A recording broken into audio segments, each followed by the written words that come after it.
আমি তোমাদের একটা গল্প পাঠ করে শোনাচ্ছি। ভালো লাগলে অবশ্যই জানিও। একটি মুচির গল্প। একটা শহরে এক মুচি থাকতো।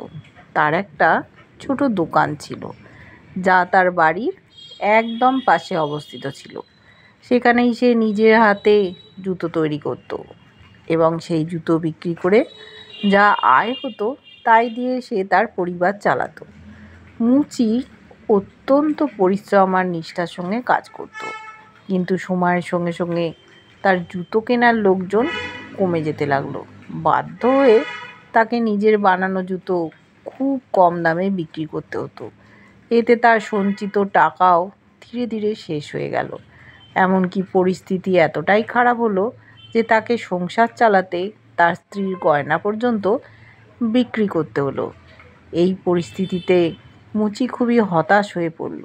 তাকে দুঃখে ডুবে থাকতে দেখে তার স্ত্রী তাকে সান্ত্বনা দিয়ে বলতো, ওপরওয়ালা সব কিছু দেখছে, বিশ্বাস রাখো, একদিন সব ঠিক হয়ে যাবে, ভগবান নিশ্চয়ই আমাদের সাহায্য করবে।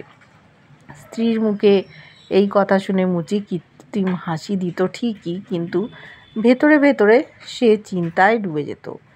এক সময় এমন এলো যখন তার দোকানে মাত্র একটা জোড়া জুতোই অবশিষ্ট রইল। নতুন করে জুতো বানানোর মতো উপকরণও আর ছিল না। সেই একটা জোড়া জুতো কেউ কিনতে আসছিল না। অনেক দিন অপেক্ষা করার পর মুচি সেই জুতো নিয়ে বাজারে গেল। বাজারে গিয়ে সেই জুতো সে বিক্রি করতে সক্ষম হলো। পাওয়া টাকা দিয়ে সে সংসারে কিছু জরুরি জিনিসপত্র কিনল এবং বাড়ি ফেরার পথে তার চোখে পড়ল এক বৃদ্ধা, যিনি খুবই দুর্বল ও ক্ষুধার্ত ছিলেন। মুচি তার প্রতি দয়া করে কিছু টাকা তাকে দিয়ে দিল। এদিকে তার কাছে আর কোনো উপকরণ অবশিষ্ট ছিল না। সে দোকানে ফিরে এলো এবং দেখতে পেল এক কোণায় একটা চামড়ার টুকরো পড়ে আছে। সেই টুকরো থেকে কেবল একটা জোড়া জুতোই বানানো সম্ভব, তাই সে চামড়া কেটে রেখে দিল।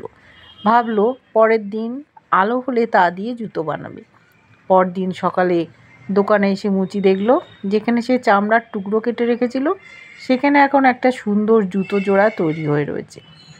জুতোটা এতটাই সুন্দর ছিল যে মুচি বিস্মিত হয়ে গেল। সে সঙ্গে সঙ্গেই সেটি নিয়ে বাজারে গেল এবং ভালো দাম পেল।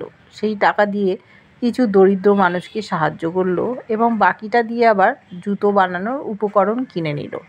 সেদিন রাতে সে আরও 2 জোড়া জুতোর জন্য চামড়া কেটে রেখে দিল।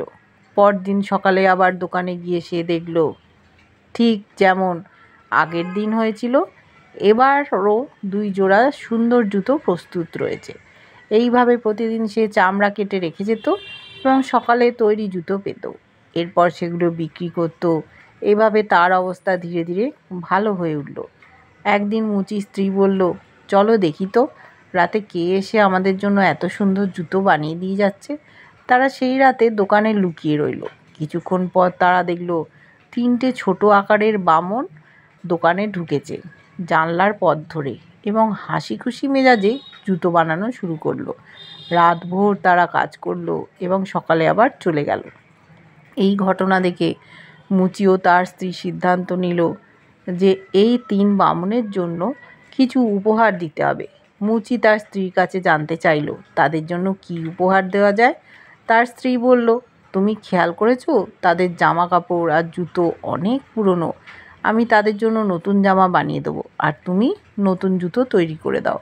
পরদিন তারা 3 বামনের জন্য সুন্দর করে জামা কাপড় এবং জুতো তৈরি করলো এবং দোকানে রেখে দিল, তবে চামড়া আর রাখলো না।